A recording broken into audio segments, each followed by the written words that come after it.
disimpulkan oleh sebagian ulama, loh berarti itu nempel. Berarti tumitnya itu nempel. Ini ya, itu berarti kesimpulan ulama maksudnya.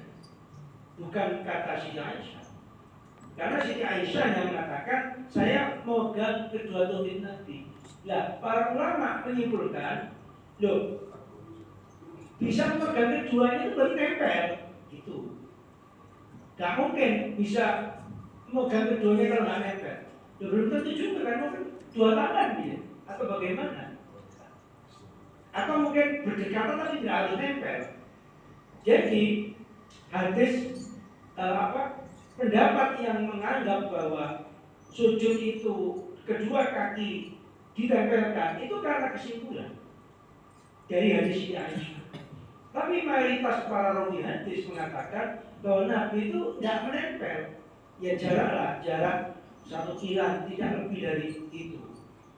Berarti yang menempel ya boleh, tapi nggak harus nempel. Gitu. Karena pendapat tentang kalau Nabi sujud nempel itu bukan dari Nabi sendiri atau bukan dari Siti Aisyah, tapi itu hadis kesimpulan ulama. Sehingga nempel ya boleh, jarak jengkal sekilan itu juga tak masalah, boleh. Malah pendapatnya Imam Syafi'i itu ya sejengkal itu bukan nempel, tidak harus nempel. Tapi kan ada orang yang berpendapat kalau nggak nempel itu salah sampai di malam-malam gini kan, kalau di internet ya, nah itu nggak benar. Jadi praktek sholat yang benar ini, yang nempel, yang nggak nempel, tinam silang, nah itu nggak benar. Jadi hadis tentang nempel itu kesimpulan ulama, bukan dari Nabi sendiri. Nah sekarang kan kesimpulannya kan seperti itu.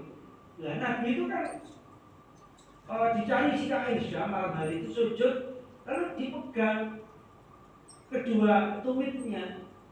Kalau kesimpulannya ulama, berarti kalau bisa memegang kedua tumit itu berarti nempel. Nah begitu, itu kesimpulan.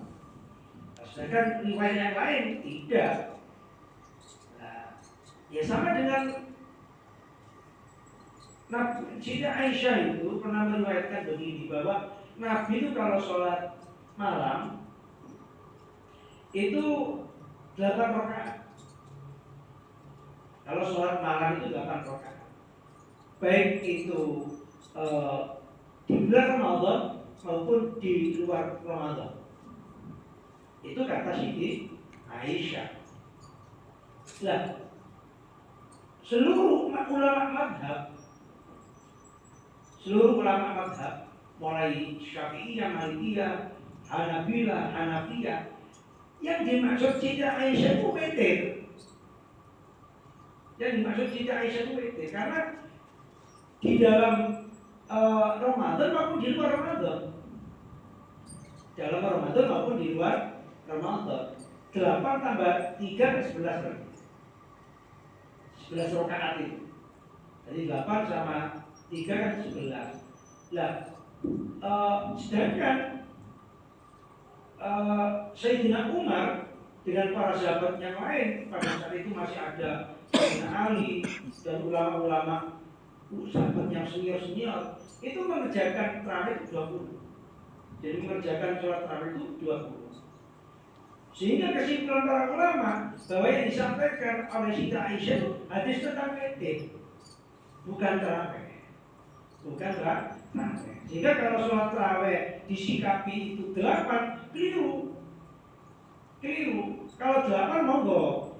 Tapi jangan mengklaim kan yang mengklaim itu yang repot. Bahwa yang 20 itu bid'ah, itu nggak boleh. Ya nggak boleh. Silakan mau 8. Karena menggunakan hadis Siti Aisyah. Tapi para ulama menyalahkan karena hadisnya Siti Aisyah itu adalah hadis witir, bukan hadis tarawih. Karena di luar Ramadan dan di dalam Ramadan. Berarti kan bukan tarawih. Tarawih kan tidak ada di luar Ramadan. Kan tidak ada tarawih di luar Ramadan. Yang ada witir. Makanya silakan mau 8, mau 20. Malah Umar bin Abdul Aziz itu di masa Umar bin Abdul Aziz itu 36. mungkin orangnya kuat-kuat, mungkin lebih khusyuk dan sebagainya, ditambah menjadi 36 waktu itu di Irak, 36. Mau 20, mau 8, mau apa, asal tidak mengklaim yang ini yang benar, itu salah. Lah, sampai kemudian membid'ahkan yang nggak benar. Malah sampai yang membid'ahkan itu yang tidak benar. Nah, kalau dengan kajian ini kan paham kita, oh ini dasar hukumnya seperti ini. Bahkan kalau menganggap hadis Siti Aisyah itu yang dijadikan pedoman untuk sholat tarawih, ya malah keliru, karena itu hadis tentang sholat witir. Semua ijma ulama menganggap sholat witir itu sholat tarawih itu mengikuti dari yang dikerjakan oleh Umar bin Khattab. Makanya Madinah, Makkah itu kan semuanya sampai sekarang kan 20 sholatnya itu 20 ditambah 3, jadi 23. Itu Makkah Madinah. Makkah Madinah itu kurang apa? Orang Wahabi itu ya, orang Wahabi kental itu. Itu pun 23 karena hadisnya yang kuat itu yang disampaikan Umar bin Khattab. Karena Siti Aisyah itu hadis tentang witir, bukan tarawih. Tapi kita tidak membahas benar dan salah.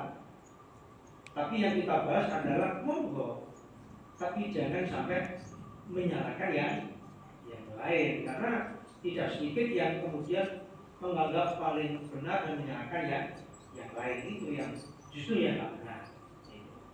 Ya sama dengan menggerakkan ini tadi.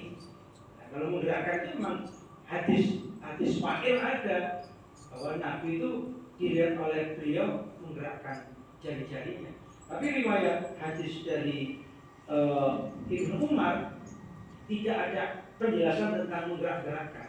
Berarti menggerakkan boleh, tidak pun juga boleh. Kalau pendapat Imam Syafi'i tidak digerakkan, ya, tidak digerakkan. Kalau digerakkan tadabbur tak apa-apa, hatinya konsentrasi tentang Allah Ahad. Tapi kalau enggak kan dulinan gitu. Malah kayak orang dulinan kan gitu. Kayak guyonan gitu. Monggo, sebelum saya lanjutkan, ada yang menyampaikan pertanyaan? Iya. Tadi Ustaz mengatakan bahwa kalau di Madinah sama Mekah itu 20 Iya. terus tambah Wahabi. Apa yang dimaksud Wahabi sih? Oh iya.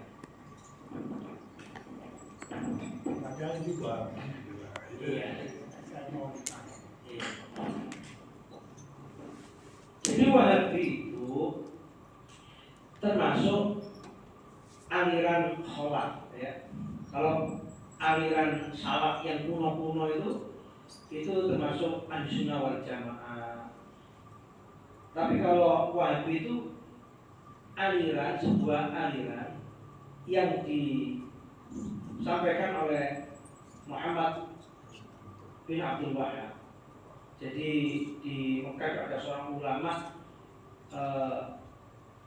mujaddid, pembaharu, yang kembali kepada Al-Quran hadis tok. Jadi ada toknya itu, kembali kepada Al-Quran hadis saja. Nah, itu begitu ekstrim karena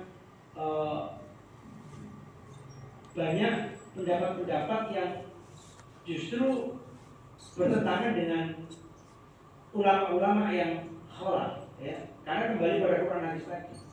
Sehingga kalau tidak sesuai dengan Al-Quran hadis begitu, ya tentu ditentang oleh Wahabi, dan tentunya pendapat itu nggak akan dipakai. Sehingga saking ekstrimnya, maka pendapat-pendapat yang tidak bersesuaian dengan Wahabi tentu akan ditolak, karena dasar mereka itu adalah Al-Quran hadis. Maka sholat tarawih itu kan jelas-jelas kalau memang hadisnya dhaif, kan nggak mau mereka. memang itu dikatakan bid'ah, kan nggak mau mereka. Kan nggak mau. Lah, mengapa mereka mau dan melaksanakan di Masjid Nabawi maupun di Masjidil Haram? Berarti itu hujahnya itu kuat, dasar hadisnya itu kuat, sehingga mereka itu berpedoman dengan hadis-hadis itu. Itu yang dimaksud Wahabi itu. Jadi artinya kalau diibaratkan itu kan ada orang misalnya sangat antipati ya misalnya, jadi kan sangat hati-hati misalnya gak makan ini, gak makan itu, gak makan ini. Sangat hati-hati, siapa yang tidak tahu beliau misalnya, hati-hati betul. Lalu suatu ketika makan makanan yang menurut pandangan orang itu bahaya, tapi dia makan. Berarti menunjukkan gak masalah itu. Nah, contoh seperti itu. Paham ya? Apa? Nah, tadi kan bedanya kalau awan yang baca Wahabi itu kan salah. Iya. Ya, ada Wahabi itu Ya tadi sumbernya bahwa sumber yang oleh mereka itu Wahabi itu menganggap bahwa kembali pada Al-Quran. Sehingga kalau tidak dari Al-Quran maupun hadis yang sahih itu ditolak. Nggak mau dengan hadis dhaif, dengan hadis yang maudhu dan sebagainya, nggak mau. Lah, tapi mereka kalau tarawih itu 20. Berarti hadis tentang tarawih itu kan kuat. Tidak hanya oleh para ulama salaf yang dulu-dulu, bahkan Wahabi pun yang sangat ekstrim itu juga melakukan. Berarti kan hujahnya itu kuat, gitu. Hujahnya dasarnya itu kuat. Sehingga kalau kemudian ada yang mengatakan 20 itu bid'ah, nggak benar. Wong selevel Wahabi aja mau kok. Itu maksudnya begitu Pak. Berarti hujahnya itu kuat, nggak sembarangan. Yang oleh para ulama disepakati bahwa hadis Siti Aisyah itu adalah hadis sholat witir, bukan tarawih. Karena Siti Aisyah mengatakan di dalam Ramadan maupun di luar Ramadan. Nah pertanyaannya, di luar Ramadan apa ada sholat tarawih? Kan nggak ada. Berarti sholat malam yang dimaksud witir. Sehingga seluruh ulama bahkan Wahabi pun menganggap bahwa yang sesuai dengan hukum itu yang dilakukan oleh para sahabat-sahabat dulu dan Nabi itu adalah 20. Nah, begitu. Itu kesimpulannya begitu. Tapi bukan berarti itu yang paling benar. 8 pun juga kan tarawih itu minimal 2 rakaat. Minimal 2 rakaat. Alasannya para ulama, mengapa Ramadan harus banyak? Nah karena ini bulan yang penuh berkah, bulan yang penuh maghfirah ampunan. Mengapa harus kita sedikitkan amal? Maka semakin diperbanyak, makanya tidak heran ketika zamannya Umar bin Abdul Aziz, tarawih itu menjadi 36. Tarawih menjadi 36. Karena memburu keutamaan Ramadan tadi. Sehingga kesimpulannya dari tarawih itu minimal 2 rakaat, mau banyak yang monggo. Yang tidak boleh kan saling menyalahkan. Itu. Yang tidak boleh kan saling menyalahkan. saya Iya. teruskan sedikit. Iya. Berarti Wahabi itu sumbernya ada 2. Iya. Itu Al-Quran dan Iya. hadis. Hadis itu juga yang sahih. Ya. Berarti nampaknya menurut saya Iya. tidak ada istihad atau itu tidak ada. Iya. Ya, kalau lihat begitu itu kan tidak ada dia. Padahal sekarang di dalam ilmu pengetahuan seperti katakanlah operasi kita yang gampang-gampang aja yang kedokteran operasi ambil program begini. Cuma ulama yang salah itu sudah boleh itu tak apa. Iya. Tapi kalau terus berdasarkan hadis dan ini kan berarti Nah, makanya itu yang akhirnya terjadi waktu itu mayoritas yang ada di Mekah Madinah itu.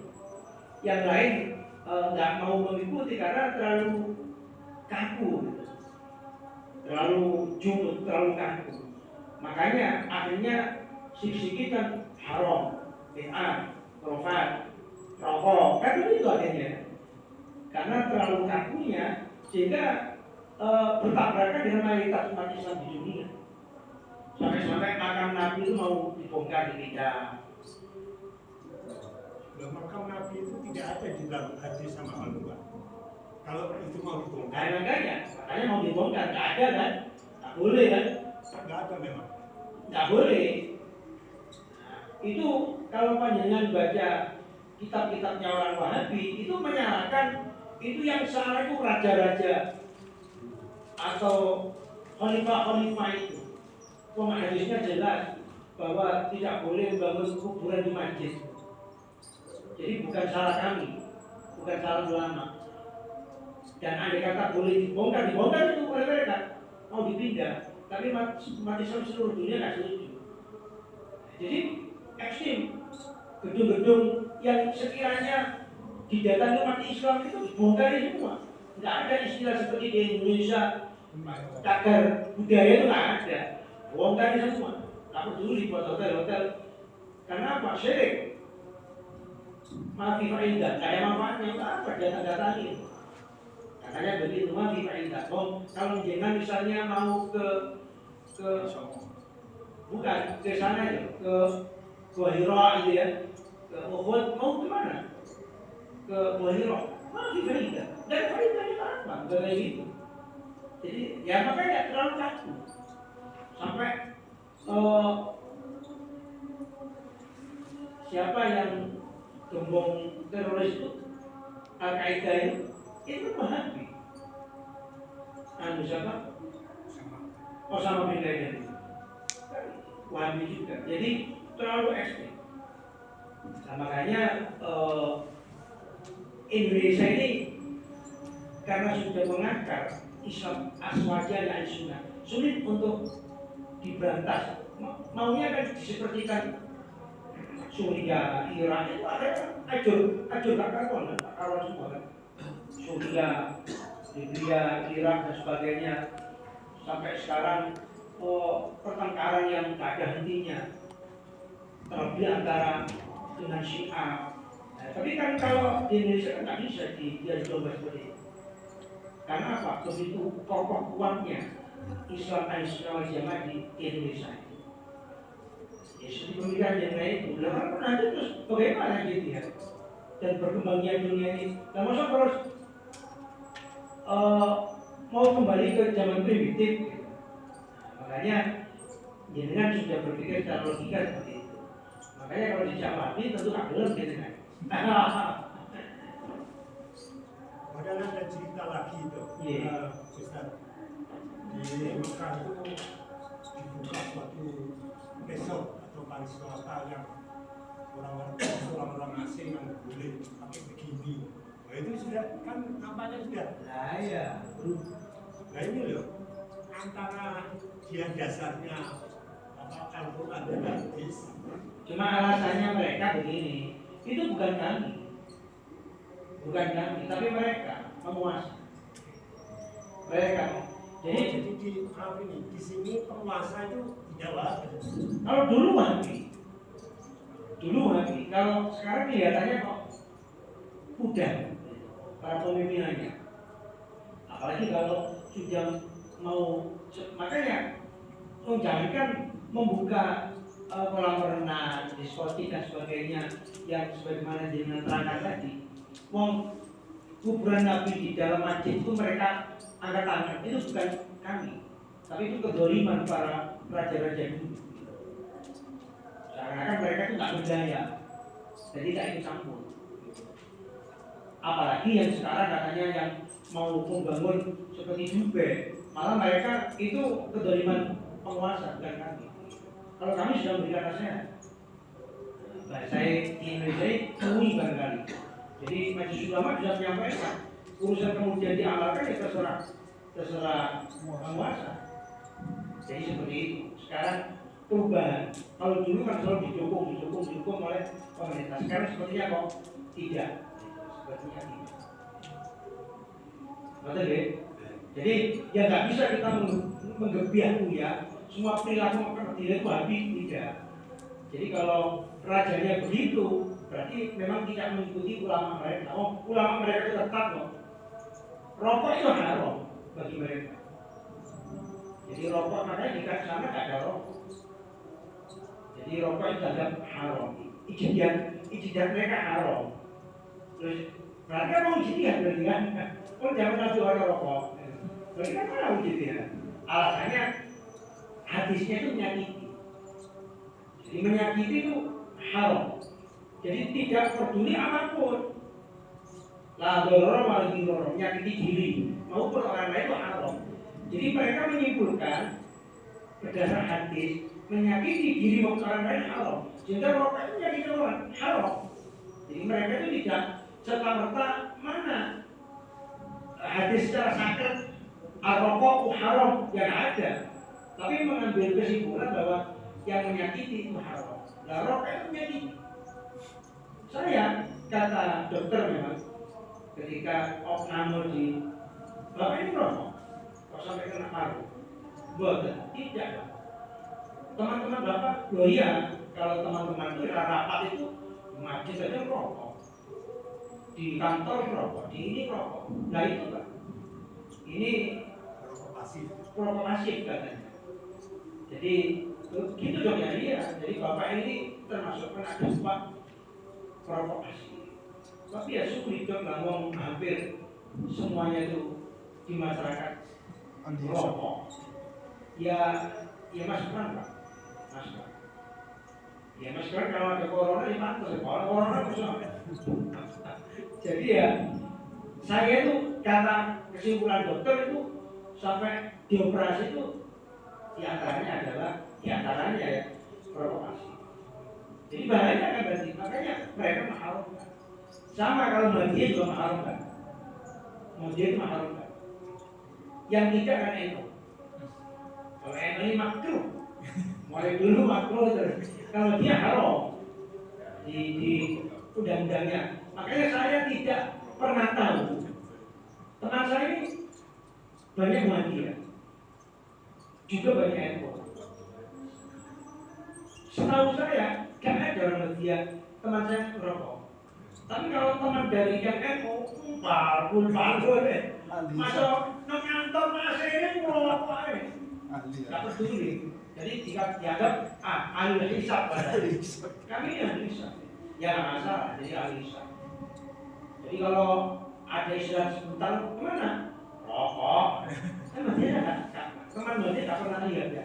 Memang mereka mengharapkan secara organisasi ya. Adapun mungkin anggotanya ada rokok, mungkin di luar ketentuan induknya, tapi mereka mengharapkan sama dengan di luar itu mengharapkan di sana mengharapkan. Karena tadi alasannya menyakiti orang lain. Dan saya ini termasuk korban, termasuk korban. Monggo yang lain. Itu beda dengan khawarij. Oh beda. Kalau khawarij itu lebih ekstrim lagi. Lebih ekstrim. Karena khawarij itu kan muncul dikarenakan melihat para sahabat waktu itu satu dengan yang lain saling berbeda sehingga saling bunuh-membunuh, perang satu dengan yang lain, di antaranya antara Sayyidina Ali dengan Khalifah Mu'awiyah. Waktu itu gubernur masih ya, gubernur Mu'awiyah. Nah, kelompok yang tidak setuju umat Islam itu tidak bersatu tapi menggagali tarung karena beda kepentingan politik, maka muncul kelompok Khawarij. Khawarij dari kalimat kharaja yakhruju khorjan, itu keluar, kelompok yang keluar. Kalau istilah Kristen itu Protestan. Ya, jadi protes tidak setuju dengan perkatolikan, akhirnya jadi Protestan. Nah, sama dengan itu.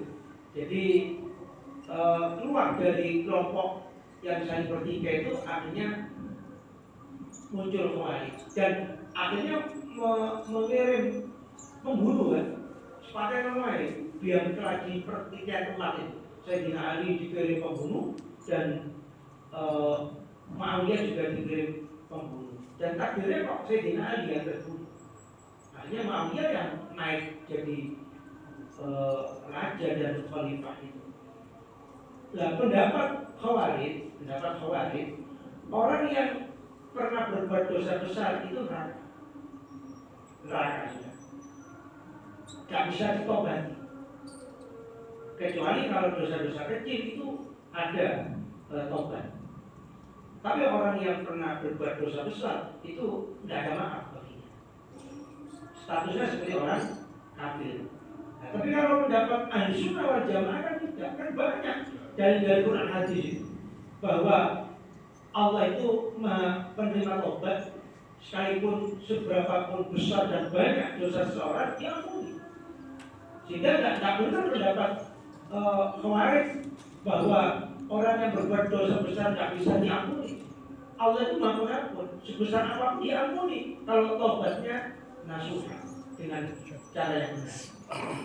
Sehingga dari situ saja sudah berbeda pendapat. Menurut ahli sunnah itu diampuni dosa besar kalau mau tobat. Kalau Khawarij kan tidak. Nah, itu perbedaannya. Jadi ekstrim. Sehingga kalau tidak setuju dengan pemimpin yang bagi mereka dianggap kafir, ya bunuh. Tidak sesuai dengan prinsip Quran hadis, kafir, keras sekali. Jadi suara gue gitu. Nah itu Khawarij.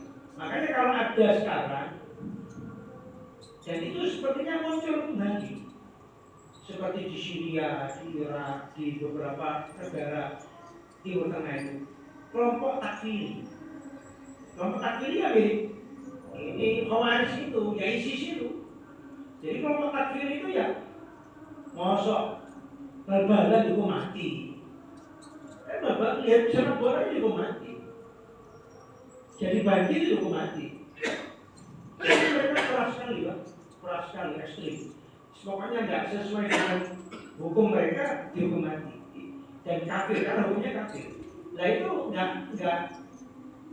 nggak beda dengan yang pendapat disampaikan oleh Khawarij. Itu namanya Khawarij modern. Khawarij modern.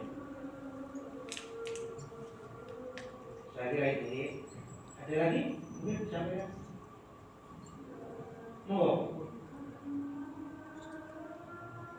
Makanya paling damai tidak itu di Indonesia, karena toleransinya itu sangat besar, ya, toleransinya, kemudian keharmonisannya, saling menghormati dan menghargai.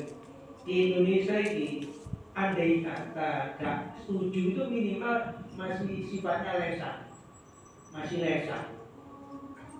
Jadi lesannya saja yang ngilang-ngilang itu. Tapi kalau di luar negeri itu bom yang berbicara. Di masjid kalau nggak setuju ajaran dengan mereka, bom. Apalagi kalau itu dilihat Syiah, bom. Sebaliknya kalau yang dilihat oleh Syiah itu ahli sunnah, bom. Nah, jadi yang berbicara bom. Tapi kalau di Indonesia kan nggak ada. Jadi yang berbicara hanya lesan tok, paling nang YouTube lihat tok. Batasi laptop. Makanya jangan lihat YouTube, karena di situ banyak pertikaian dan pertengkaran. Apalagi orang Nasrani pun, non Muslim pun berani bilang Islam. Makanya apalagi kaum politik seperti ini, kadrun dan sudrun itu, ya apa itu? Kadrun itu sama? Cebong. Ah itu kan itu. Itu juga cebong Islam di dalam kadrunnya, yang abangan di dalam cebong. Nah, jadi nggak itu aja. Tapi kan tidak kantong, nggak sebatas kemudian saya bunuh kan. Beda kalau luar negeri. Karena ada watak-watak kafir tadi, kafir. Kalau sudah kafir kan halal darahnya. Nah, kalau di Indonesia kan belum sampai ke sana. Maunya didorong ke sana. Tapi alhamdulillah orang Indonesia ini menyadari. Ya kasus seperti di Timur apa di ini apa di Ambon itu Poso kan kasusnya seperti itu. Dulu sebelum kasus saling perang itu mereka itu harmonis dalam pergaulan walaupun apa beda agama itu antara Kristen dengan Muslim. Tapi gara-gara ada apa ya provokator ya akhirnya seakan-akan perang agama timbul peperangan antara satu dengan yang lain. Yang pertama kerukunan itu seakan tidak ada kerukunan, yang ada adalah perbedaan. Makanya kita di Indonesia ini bersyukur, termasuk yang mutakin juga bersyukur ya, karena nggak pernah saya mendengar di sini semacam satupun gejolak. Kalau di masjid-masjid lain yang saya ngajar juga itu banyak gejolak. Perbedaan ini, perbedaan itu dan sebagainya itu gejolak. Tapi di sini tidak ada, saling menghormati menghargai. Marilah kita akhiri kajian kita, mudah-mudahan diberikan oleh Allah yang manfaat. Ayo kita tutup dengan doa majelis. Subhanallah wa bihamdika, asyhadu an la ilaha illa anta, astaghfiruka wa atubu ilaik. Assalamualaikum warahmatullahi wabarakatuh. Waalaikumsalam warahmatullahi wabarakatuh.